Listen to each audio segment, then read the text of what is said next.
दिल्ली में प्रचंड जीत के बाद बीजेपी सरकार का गठन हो चुका है और इसी के साथ ही दिल्ली में महिला मुख्यमंत्री रेखा गुप्ता चुनी गई हैं। आपको बता दें कि रेखा गुप्ता ने अपनी पहली कैबिनेट की बैठक भी संपन्न कर ली है। इसके बाद लोगों के जहन में यह सवाल उठ रहा है कि बीजेपी ने जो वादे चुनाव के दौरान किए थे कि महिलाओं के खाते में 2500 रुपए बीजेपी की सरकार बनते ही आएगी, तो अब इस वादे को लेकर के लोग सवाल पूछ रहे हैं। तो इस बीच बड़ी खबर ये सामने आ रही है, जहां पर मुख्यमंत्री रेखा गुप्ता ने यह बताया है कि आखिर कब से दिल्ली की महिलाओं के खाते में 2500 रुपए जमा हो जाएंगे। दरअसल आपको बता दें कि एक प्रेस कॉन्फ्रेंस के दौरान उन्होंने कहा कि तमाम जो महिलाएं हैं उनको लेकर के एक डिटेल ब्यौरा बनाया जाएगा, जिसके बाद इनके रिकॉर्ड्स होंगे और उसके बाद रजिस्ट्रेशन की प्रक्रिया शुरू होगी, जिसके बाद इन महिलाओं के बैंक अकाउंट में 2500 रुपए जमा हो जाएंगे। सुनिए क्या कुछ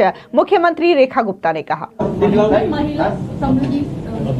उसमें भी ऐसा है, उस योजना पे भी आज हमारा डिस्कशन हुआ है। उसमें बहुत सारी चीजें जो तय करने वाली है, क्योंकि विदाउट रजिस्ट्रेशन हम उसे किस कैटेगरी को और कहाँ देंगे, तो वो उसके लिए भी आज हमारी चर्चा हुई है। उसमें अभी और भी डिस्कशंस की जरूरत है, उसको हम अगली मीटिंग के साथ संपन्न करेंगे। आपको बता दें वहीं दूसरी ओर लगातार एक खबर वायरल हो रही है, जिसके मुताबिक ये कहा जा रहा है, चूंकि बीजेपी ने ये कहा था कि 8 मार्च 2025 से तमाम महिलाओं के खाते में 2500 रुपए आ जाएंगे। बकायदा ये जो पोस्टर है वो बीजेपी के किसान मोर्चा, युवा मोर्चा के सोशल मीडिया अकाउंट से भी शेयर किए जा रहे हैं। इसके अलावा खुद रेखा गुप्ता ने मुख्यमंत्री का शपथ ग्रहण करने से पहले भी उन्होंने अपने इस बयान को दोहराया था और कहा था कि 8 मार्च से महिलाओं के खाते में 2500 रुपए आने शुरू हो जाएंगे। लेकिन आपको बता दें कि जो पहली कैबिनेट की बैठक हुई है, इसमें कई सारे फैसले लिए गए हैं जो कि सरकार का मेन एजेंडा रहा।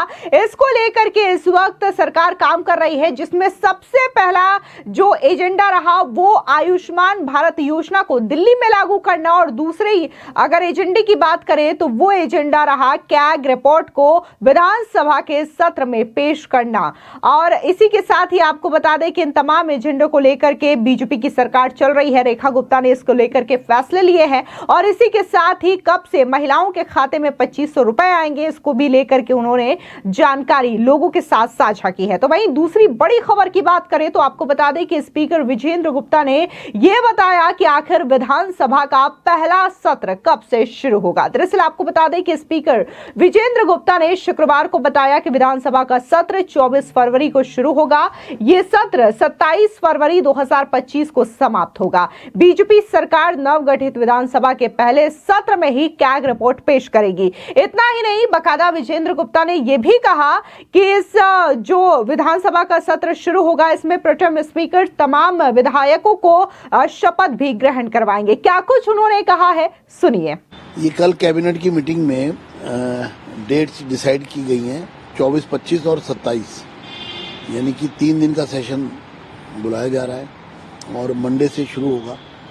सबसे पहले प्रोटेम जो स्पीकर है वो अपॉइंट होंगे एलजी द्वारा, उनकी ओथ होगी एलजी हाउस में। उसके बाद वो चेयर करेंगे हाउस को और सभी मेंबर 70 के 70 मेंबर जो हैं वो ओथ लेंगे दिल्ली विधानसभा के सदन में, हाउस के अंदर। और उसके बाद स्पीकर को चुना जाएगा और फिर डिप्टी स्पीकर को चुना जाएगा और फिर उसके बाद जो पहला एजेंडा है वो सीएजी की रिपोर्ट जो है, क्योंकि वो स्पीकर के ऑफिस में प्राप्त हो चुकी है, तो वो सीएजी की रिपोर्ट टेबल करने का एजेंडा जो है वो सबसे पहले स्पीकर और डिप्टी स्पीकर के चुनाव के बाद जब कार्रवाई शुरू होगी तो सबसे पहली कार्रवाई सीएजी की रिपोर्ट टेबल होगी और उसके बाद उस पर बातचीत होगी। तो ये कुल मिला के 3 दिन का दिल्ली विधानसभा का सत्र है। पहली कैबिनेट मीटिंग के लिए मैं बधाई देता हूँ दिल्ली। मैं पहले आपको रोक रहा हूँ, मैं जानना चाहूंगा कि चूंकि आपने सीएजी रिपोर्ट की बात कही है कि टेबल होगी और उस पर चर्चा भी होगी, तो ये आपको लग रहा है कि ये सीएजी रिपोर्ट जो है सो टेबल होने की संभावना किस तारीख को लग रहा है, क्योंकि 3 दिन का आपने सेशन का डेट भी बताया है? देखिए, मुझे लगता है कि 24 तारीख को ओथ होगी और स्पीकर का चुनाव होगा, डिप्टी स्पीकर का चुनाव होगा और 25 तारीख को सदन के पटल पर सीएजी की रिपोर्ट रखी जाएगी। बौखला क्यों रहे हैं केजरीवाल जी, थोड़ा तसल्ली करें। आप 10 साल शासन में रहे, 3 बार आपने सीएम की ओथ ली, आपने कुछ नहीं किया, तभी लोगों ने आपको भी हरा दिया। आपकी पार्टी तो हारी। अभी सरकार ने काम करना शुरू किया है, पहली कैबिनेट मीटिंग हुई, अभी तो हाउस भी नहीं बैठा, अभी मेंबर्स की ओथ तक नहीं हुई है, स्पीकर ने चेयर नहीं ली है। मुझे लगता है कि ये समय से पहले तीर चलाना है, और क्योंकि उनको मालूम है कि सब काम होने वाले हैं, तो वो ये क्रेडिट लेना चाहते हैं। हमने मांग की थी तो हो गया, लेकिन जनाब मैं इतना कहूंगा, थोड़ा इंतजार कीजिए। दिल्ली के लोगों ने बहुत ही शिद्दत से भारतीय जनता पार्टी के लोगों को चुना है, सरकार को बनाया है, अपनी नई सरकार चुनी है, तो वो निश्चित रूप से लोगों की उम्मीदों पर खरी उतरेगी और ये डबल इंजन की सरकार होगी। मोदी जी के नेतृत्व में सेंट्रल गवर्नमेंट के साथ मिलकर, उनके विजन के साथ, मोदी जी के विजन के साथ ये सरकार काम करेगी और दिल्ली में विकास कार्य प्रारंभ होंगे। मैंने कहा ना कि बौखलाहट में बोले जा रहे हैं। इनको 10 साल मिले, इन्होंने एक महिला कल्याण की योजना नहीं लागू की, दूसरा 1 रुपया नहीं दिया किसी महिला को किसी प्रकार का, दूसरा पंजाब में सरकार में 3.5 साल हो गए, अब तो चुनाव नजदीक आते जा रहे पंजाब के, वहां अभी तक नहीं दिया। दिल्ली में मार्च 2024 में बजट में पास किया था, 1 अप्रैल 24 से देना था, 1 पैसा नहीं दिया। तो पहले अपने गिरेबान में तो झांके ना आम आदमी पार्टी और उनके नेता कि केजरीवाल जी आप पहले ये तो बताइए कि आप खुद कहां पर खड़े हैं। उंगली उठाने से पहले अपने गिरेबान में झांकिए कि आपने क्या किया। कल आप लोग तमाम बीजेपी के नेता के जरिए मैसेज क्या देना था कि क्या हम यमुना को बदल रहे हैं, यमुना की तस्वीर, यमुना माँ दिल्ली की पहचान है। दिल्ली को अगर जाना जाता है तो यमुना से जाना जाता है। यमुना नदी है तो दिल्ली बसी है, और ये अपनी माँ को ही भूल गए। हमने एक शुरुआत की है, एक प्रयास किया है, एक संकल्प लिया है, और यमुना आरती से उसकी शुरुआत की है। तो मुझे लगता है कि लोगों को भी आना चाहिए, और जब तक ये शासन में रहे इन्होंने एक बार भी यमुना की कभी किसी भी प्रकार से सुध नहीं ली, उसको गंदे नाले में परिवर्तित कर दिया। उसको क्योंकि उससे वोट नहीं मिलते, इसलिए यमुना माँ को उसके हाल पे छोड़ दिया। तो यमुना हमारी आन बान और शान है, हमारी पहचान है। दिल्ली का अगर इतिहास सैकड़ों हजारों वर्ष पहले जो लिखा गया, उसकी शुरुआत अगर किसी से होती है तो यमुना नदी से होती है। दरअसल आपको बता दें कि 2500 रुपए जो कि महिलाओं के लिए बीजेपी ने स्कीम निकाली है, इसकी चर्चा जोरों पर हो रही है। खुद जो शपथ ग्रहण समारोह हुआ उसकी फौरन बाद आतिशी ने इसको लेकर के एक प्रेस कॉन्फ्रेंस किया और उन्होंने कहा कि उम्मीद है कि अब बीजेपी सरकार का गठन हो चुका है और 2500 रुपए की जो स्कीम है इसको लेकर के जानकारी सामने आएगी और महिलाओं के खाते में पैसे भी सामने आएंगे। जिसके बाद रेखा गुप्ता ने भी इस पर करारा पलटवार किया और उनका कहना है कि हमारा जो सरकार का मुख्य एजेंडा है हम उस पर काम कर रहे हैं और हमारी पहली कैबिनेट की बैठक में कई सारे फैसले भी लिए गए हैं। तो आतिशी जो है वो हमें ये ना बताएं कि किस तरीके से काम करना है, बल्कि उन्हें अपनी पार्टी की चिंता करनी चाहिए, क्योंकि उनके कई सारे जो लीडर्स हैं, दिग्गज लीडर्स, वो इधर से उधर खिसक रहे हैं। सुनिए किस तरीके से आतिशी के सवालों पर रेखा गुप्ता ने करारा पलटवार किया है। जिन्होंने केवल नारे दिए, दिल्ली के लिए काम नहीं किए, आज वो एक दिन पे हम पे उंगली उठाएंगे। ये हम हैं जिन्होंने पहली दिन शपथ लेते ही कैबिनेट की मीटिंग करी और उस कैबिनेट की मीटिंग में आयुष्मान योजना, जो कि आम आदमी पार्टी की सरकार ने रोक रखी थी, लाखों लोगों के अधिकारों का हनन किया हुआ था, 10 लाख रुपए का लाभ सीधा सीधा हमने आयुष्मान को दिल्ली को पहली कैबिनेट की मीटिंग पहले दिन शपथ लेते ही दिया है। ये कोई लोग नहीं है, इन्हें कोई अधिकार नहीं है हमसे प्रश्न करने का। इन्हें अपना गिरेबान झांक के देखना चाहिए।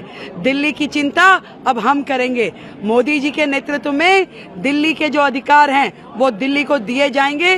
कृपया अपना ध्यान रखें, अपनी पार्टी का ध्यान रखें। उसमें बहुत टूट फूट हो रही है, न जाने कितने लोग खिसकने के लिए तैयार हैं। कांग्रेस पार्टी ने बोला है ये सिर्फ फोटो ऑफ है, सिर्फ फोटो वीडियो मीडिया के लिए किया जा रहा है। अरे मैं फिर वही कहूंगी, 15 साल उन्होंने कर लिया, 13 साल उन्होंने कर लिया, हमें क्या? हम अपना एक दिन में जाकर के, उन्हें तकलीफ इसी बात की है कि अरे इन्हें तो अपने सारे कमिटमेंट्स याद हैं। पहले दिन ही हम यमुना माई के घाट पे जाकर के यदि प्रण को अपने याद कर रहे हैं तो उन्हें क्या तकलीफ है भाई? हमने अपनी कमिटमेंट्स बार बार दोहरा रहे हैं, मन में दोहरा रहे हैं, कैबिनेट में कर रहे हैं, सारी चीजों पे एक भी कमिटमेंट हमारी अधूरी नहीं रहेगी। 100% दिल्ली के जनता के लिए हमने जो कहा है वो हम करेंगे। बहुत बहुत धन्यवाद। मैम, कांग्रेस पार्टी ने बोला है कि सिक्योरिटी आपने जेट कैटेगरी ले ली है, लेकिन दिल्ली की महिलाओं को सुरक्षा कब मिलेगी? देखिए, ये वो लोग हैं जिन्होंने सालों राज किया, जिनके कार्यकाल में न जाने भ्रष्टाचार के कितने ही मुद्दे हुए। इनको डर इस बात का है कि जब पहली सदन में, पहले हाउस में कैग की रिपोर्ट रखी जाएगी तो न जाने कितनों के चिट्ठे निकल के आएंगे। आपको याद दिला दें कि विधानसभा चुनाव के दौरान तमाम पार्टियों ने कई सारे वादे किए थे। ना सिर्फ बीजेपी ने 2500 रुपए महिलाओं को देने की बात की थी, बल्कि कांग्रेस ने भी सेम यही वादे किए थे, 2500 रुपए महिलाओं को देने की। इतना ही नहीं, अगर बात हम आम आदमी पार्टी की करें तो आम आदमी पार्टी ने भी कहा था कि वो 2100 रुपए महिलाओं के खाते में देंगे। लेकिन कहीं ना कहीं बीजेपी के वादों पर लोगों को इसलिए यकीन हुआ क्योंकि बीजेपी ऑलरेडी कई सारे स्टेट में अपने इन वादों को निभा रही है, फिर चाहे वो बात राजस्थान की हो, हरियाणा की हो, मध्य प्रदेश की हो या फिर महाराष्ट्र की हो। इसके अलावा बीजेपी ने चुनाव के दौरान अपने मैनिफेस्टो में 10 बड़े वादे किए थे, जिसमें महिलाओं को हर महीने 2500 रुपए देने से लेकर के गर्भवती महिलाओं को 21,000 रुपए देने का वादा भी किया गया था। इसके अलावा बीजेपी ने गैस सिलेंडर पर 500 रुपए की सब्सिडी देने का वादा किया था। संकल्प पत्र में यह वादा भी किया गया था कि होली और दिवाली पर एक सिलेंडर मुफ्त दिया जाएगा। बीजेपी ने सत्ता में आने पर अटल कैंटीन योजना शुरू करने का वादा किया था। इन कैंटीन से 5 रुपए में भरपेट भोजन उपलब्ध कराने का वादा भी किया गया था। बीजेपी ने संकल्प पत्र में यह वादा भी किया था कि बीजेपी सत्ता में आई तो गर्भवती महिलाओं को न्यूट्रिशनल किट दिया जाएगा। बीजेपी ने सत्ता में आने पर प्रधानमंत्री आयुष्मान भारत योजना दिल्ली में लागू करने का जो वादा किया था, फिलहाल इस वादे को पूरा कर दिया गया है, क्योंकि 5 लाख रुपए के टॉपअप के साथ ये जो काम है वो शुरू हो जाएगा और इसी के साथ ही वरिष्ठ नागरिकों के लिए 3000 रुपए तक की पेंशन देने का वादा भी किया गया।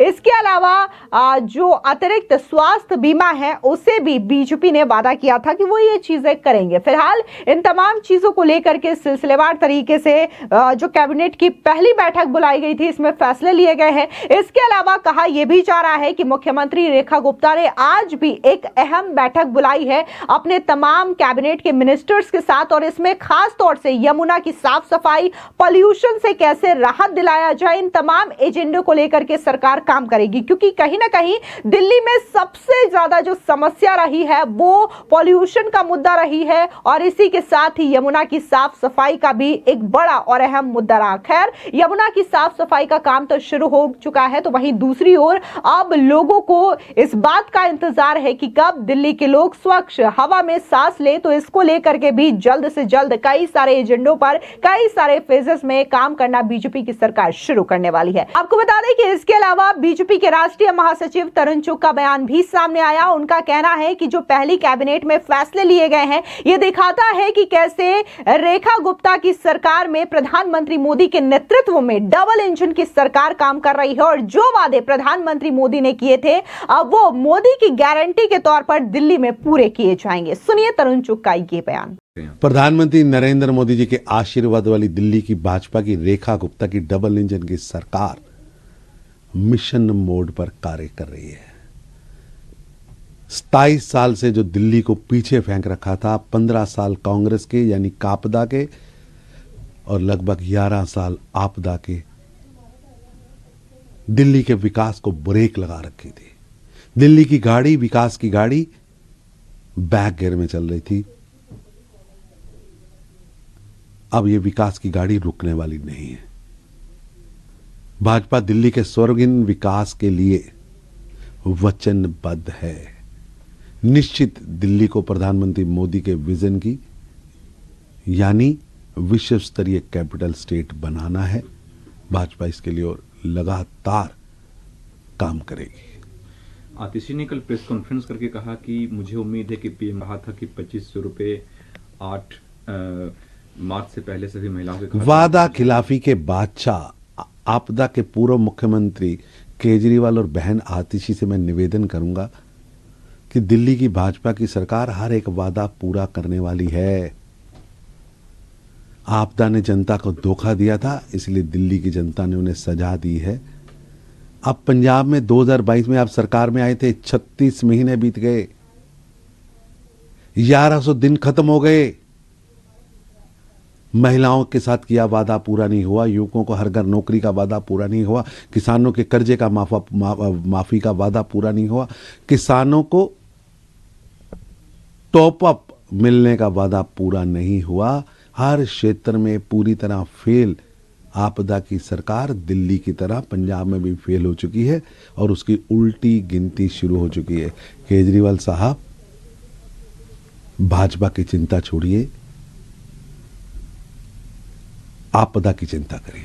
कांग्रेस कह रही है कि यमुना और जो बीजेपी के लीडर्स जा रहे हैं वहां पे वो भी ऐसा है कि लगातार बहन रेखा गुप्ता की सरकार पहले दिन ही उन्होंने कार्रवाई की है, काम करना शुरू किया और दिखा दिया है कि काम हो सकता है।